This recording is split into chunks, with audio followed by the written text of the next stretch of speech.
Hari Om. Welcome you all to the fourth module of Information Security course. The fourth module deals with the public key crypto system. This is the first video of the fourth module in which we will be talking about what is public key crypto system and the applications of public key crypto system. Let us first very briefly recollect what is private key cryptography. We have discussed private key cryptography in the second as well as in the third module. It is the traditional symmetric, or you call it as private, or you call it as secret or single key cryptography, which uses only one key, and this key will be shared between the sender and the receiver, and if this key is disclosed, communication will be compromised, right? So the private key cryptography will be using only one key which will be shared between the sender and receiver, and these are the other terms for the private key cryptography. We can call it as symmetric key cryptography, or you call it as private key, or you call it as secret key cryptography, or you call it as single key cryptography. Now this is the diagrammatic representation of the single key cryptography. The plain text will be encrypted using the private key, which is shared between the sender and the receiver, and since this is shared between the sender and receiver through the secure channel, we can call it as a secret key.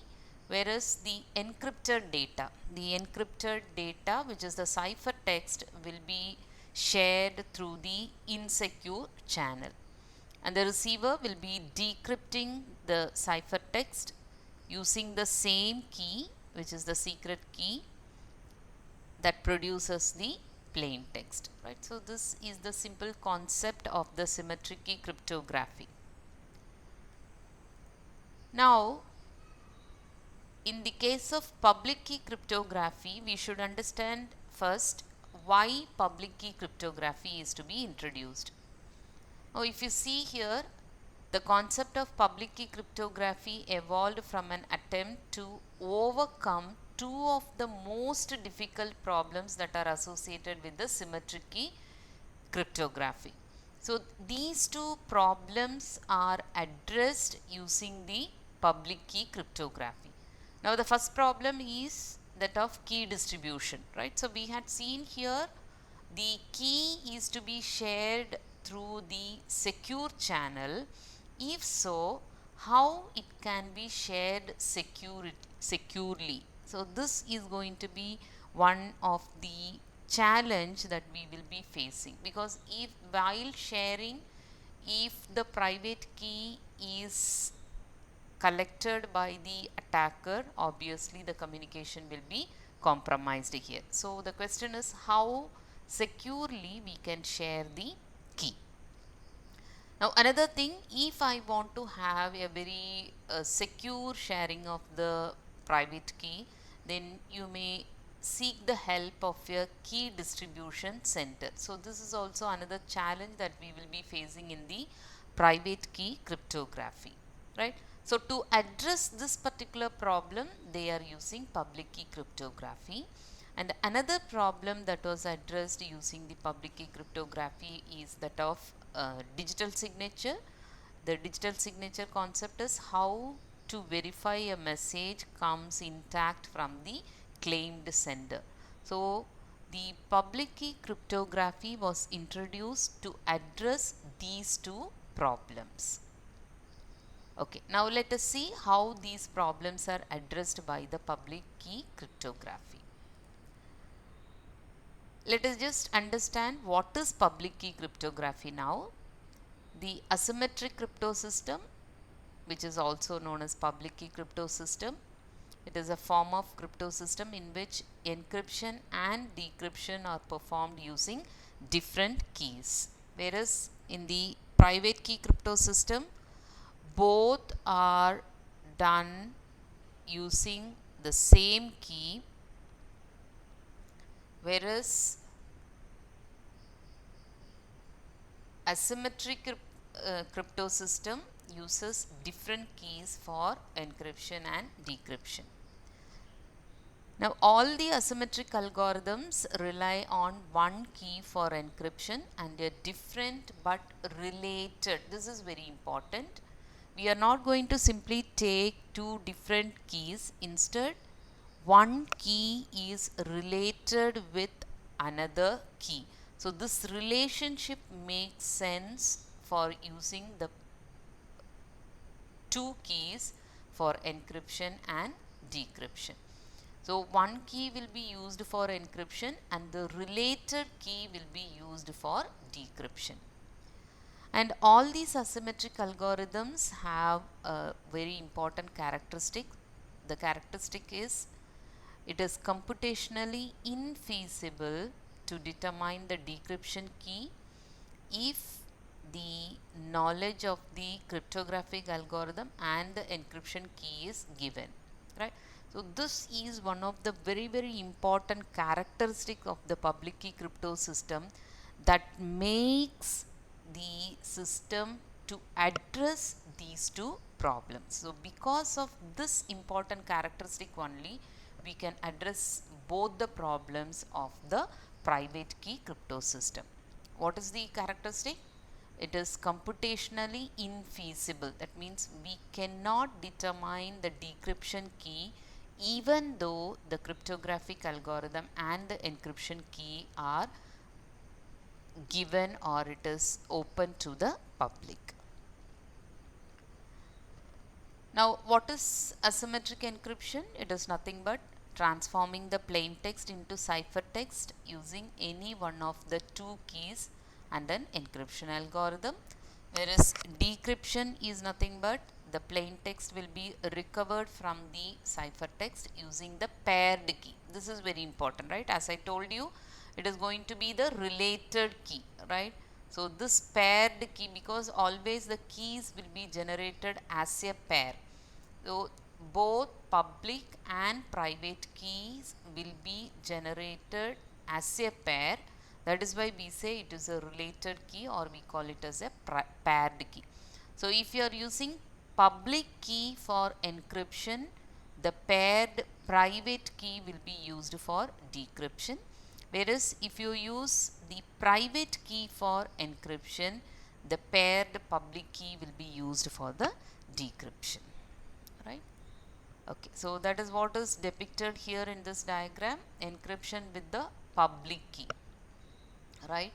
So Alice will be generating two keys, one public key and private key, and Alice public key will be used for the encryption here, and the encrypted data will be transferred, and on the other end Alice will be decrypting the message with her private key and the plain text will be recovered, right?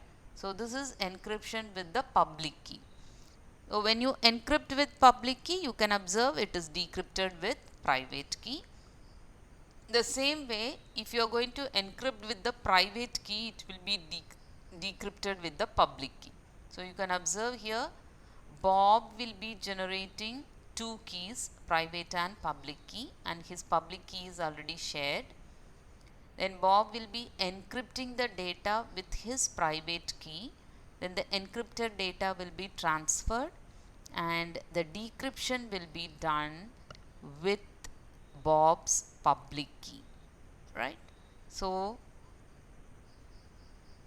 you can say asymmetric encryption can be done using any one of the two keys. That is what is done here.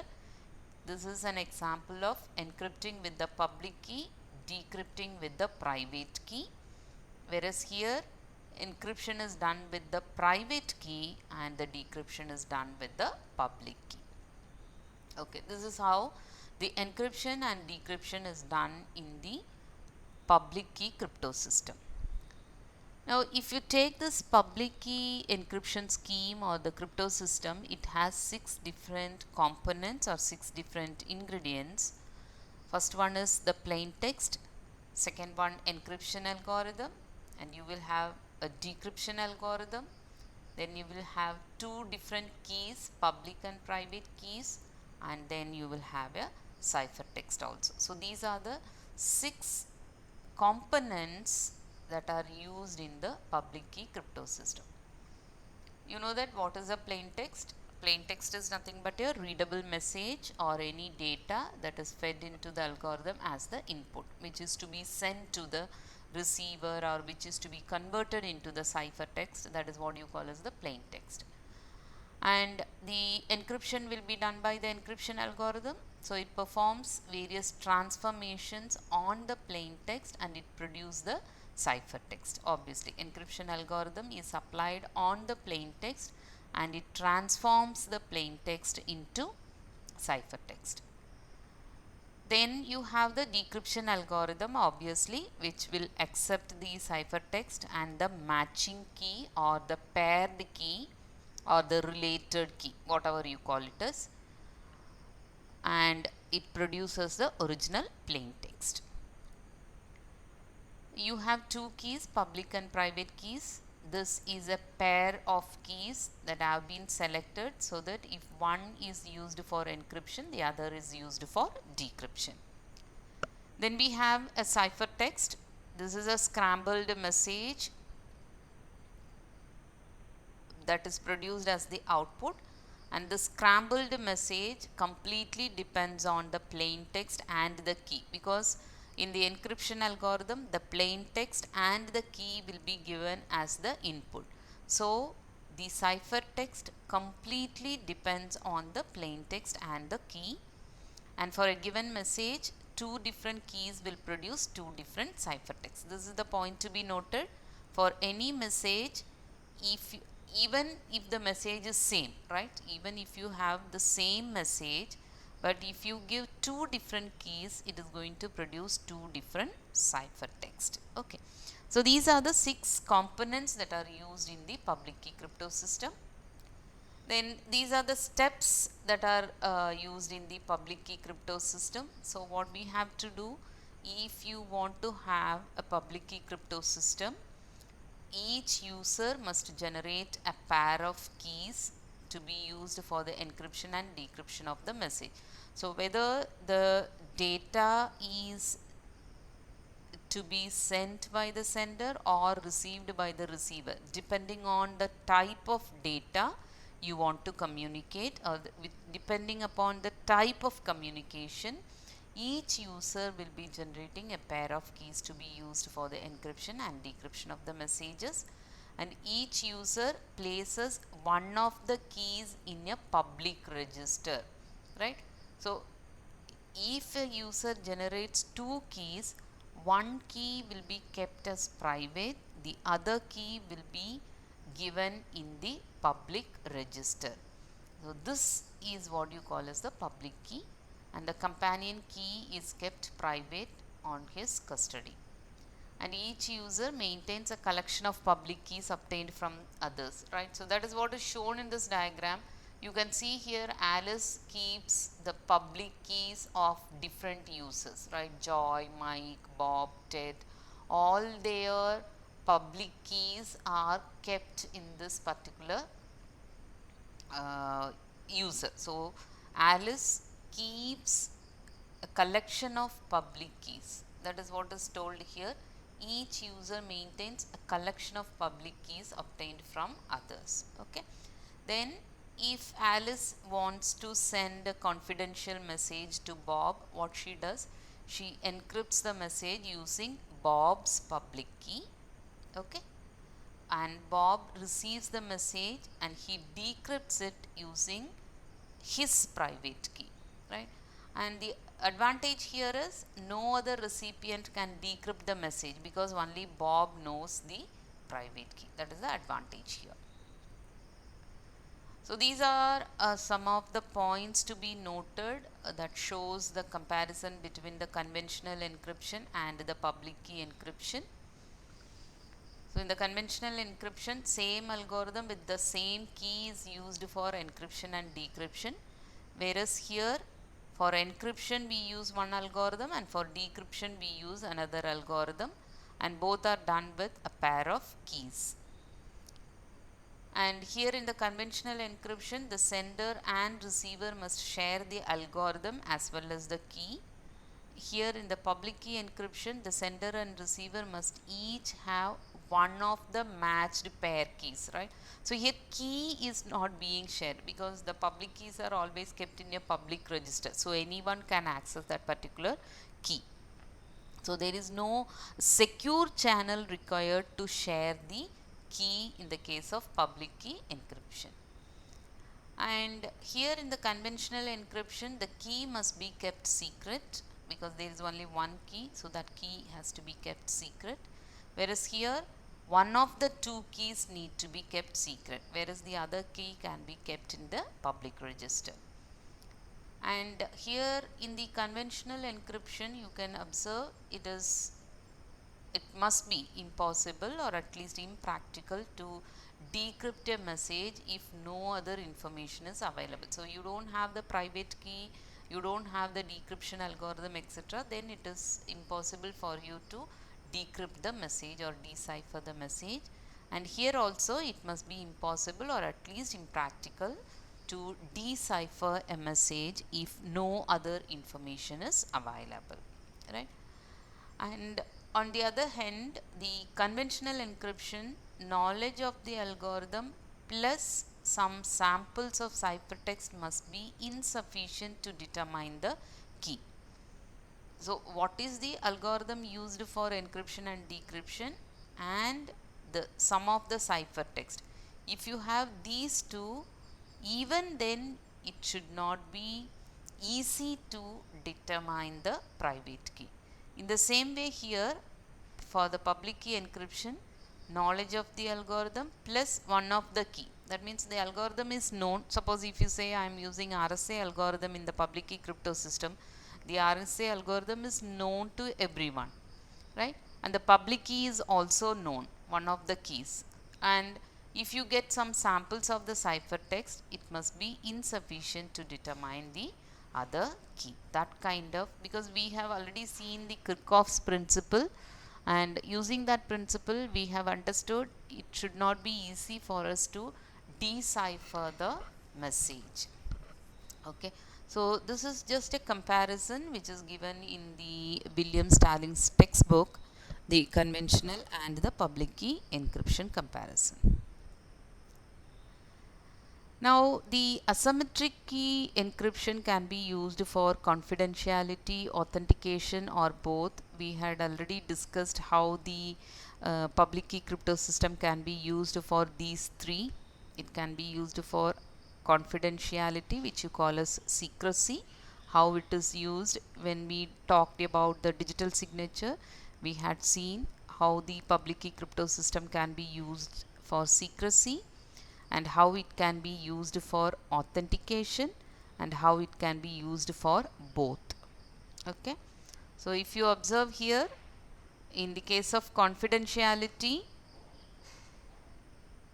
the receiver, right, in the case of confidentiality, please make a note of it, confidentiality is nothing but secrecy, right?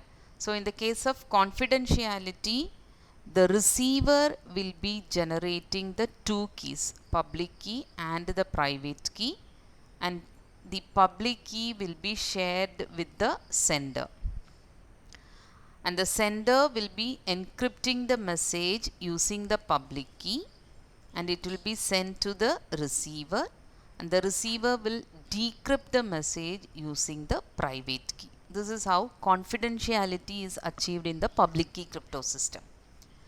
Whereas if you take the authentication, the signer or the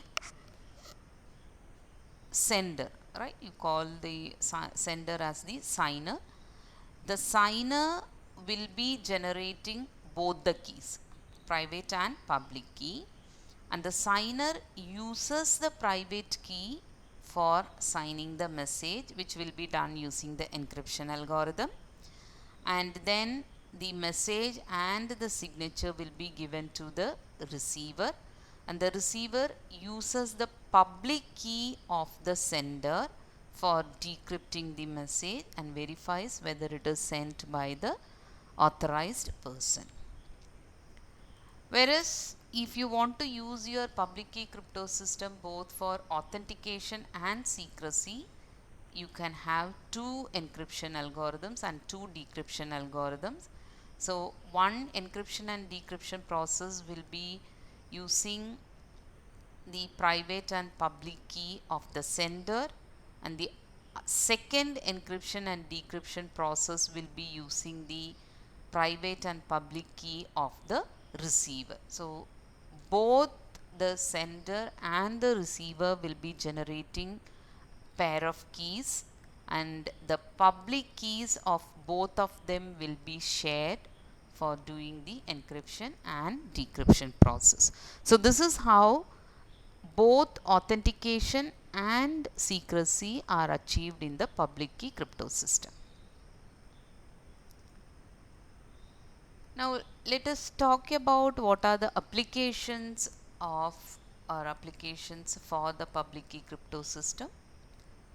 Now we know that public key crypto system are characterized by the use of the cryptographic algorithm with two keys. One will be held private, the other one for public. And depending on the application, the sender uses either the private key or the receiver's public key or both to perform some type of cryptographic function. This particular point you can recollect here, depending on the application. So if the application is authentication, then the sender's depending on the application. So if the application is secrecy, then the receiver's public key will be used for encryption and the private key will be used for decryption. If the application is authentication, then the sender's private key will be used for encryption and the sender's public key will be used for decryption.